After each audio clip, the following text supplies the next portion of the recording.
our GMA cover story, a parenting alert about a popular video game so many kids are playing. That's right, Robin. Video games are facing some new scrutiny this morning. President Trump has announced he's meeting with video game executives next week to discuss violent content following the deadly Florida school shooting. This as a new game called Fortnite is drawing millions of players, and some parents are worrying their kids are spending way too much time at the controls. It's the online game that has fans in a frenzy. Fortnite's objective? Players in the game's free Battle Royale version join teams and battle up to 100 others to be the last person standing. The multiplayer melee drawing comparisons to blockbuster franchise The Hunger Games. I volunteer as tribute. With millions of users, from kids to even celebrities like Chance the Rapper, Joe Jonas, and Steelers wide receiver Juju Smith-Schuster caught up in the craze. I'm at this party right now, and all I'm thinking about is Fortnite. Over 40 million people in America play this game, so the crazy part is chances are you know somebody who's enjoying it. And with the option for users to buy upgrades and bonus features, the company reportedly raking in big bucks off the game's big buzz. It wouldn't surprise me if they were making hundreds upon hundreds of thousands on any given day. In fact, maybe even over 1 million. For some parents, Fortnite's popularity is now a cause for concern. I mean, I just love this game. It's great. Amy Selling says her kids are so caught up in the game, she sometimes won't see them for hours after school. They downloaded it around November, December. Around that time, I guess that's when they slowly started to disappear. She wrote about her experience in a blog titled, How I Lost My Children to Fortnite. The post garnering big response from other parents across the country. Everyone's sort of struggling with the same thing. How much time do we let our children actually play this where they're not fighting and they think they've had enough time and I'm not the bad guy? And it's not only Fortnite. Just this year, in a controversial decision, the World Health Organization officially recognized gaming disorder as a mental health issue. The American Academy of Pediatrics advises parents to place consistent limits on screen time, making sure it doesn't take the place of adequate sleep, physical activity, and other behaviors essential to health. But for worried parents, Fortnite's social aspect may actually have a positive effect. The beauty of video games is they're moving from being solo experiences to more social experiences that invite people to come together and bond over a shared positive activity.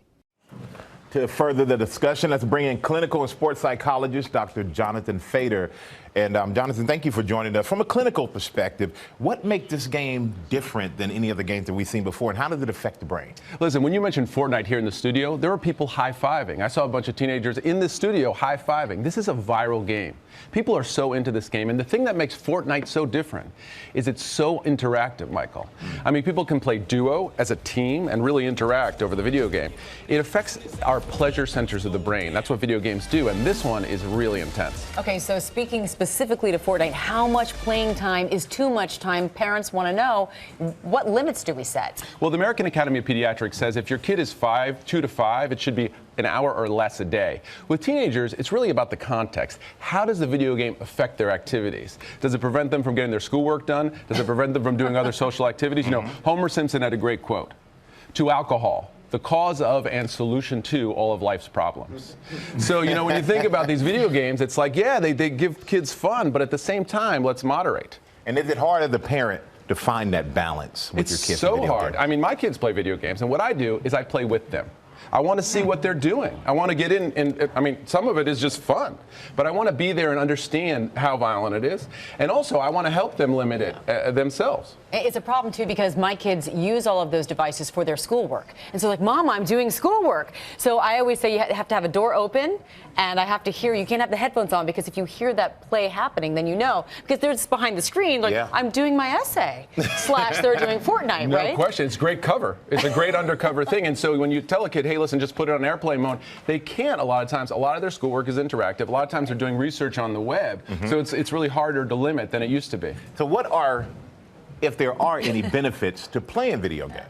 Look, I mean, there are definitely benefits. The thing about Fortnite is it's a multiplayer game, and the thing that teenagers really enjoy about it is that you're actually talking to your friend while you're doing it. Now, so that's really one of the fun parts about it, and that's what sucks people in and says, hey, 5 more minutes, Mom, 10 more minutes, Mom, 3 hours more, you know, and you can spend your whole life down there in the family room playing. It's that interactive component. A lot of kids who aren't connected in sports or other settings really find a social scene in that, which is as a benefit, but but in moderation, it can really get out of hand. Yeah, moderation being the key. And I like that. You play with your kids so you know what they're doing, and you can say, hey, it's time to cut it off. Yeah, Michael, you play with your kids, and also you find other ways to limit it. What I say is, stop telling your kids, don't do this. Tell your kids, do this. Yeah. Give them the other activities. Give them other things to do. If you're just telling your kids all day, stop doing that, it's just going to be a drag. Connect smart. with them. Understand what they like about it. All right, Dr. Fader, thank you so much. It's a pleasure being with you guys. Well, hey there, GMA fans. Robin Roberts here. Thanks for checking out our YouTube channel. Lots of great stuff here. So go on, click the subscribe button right over here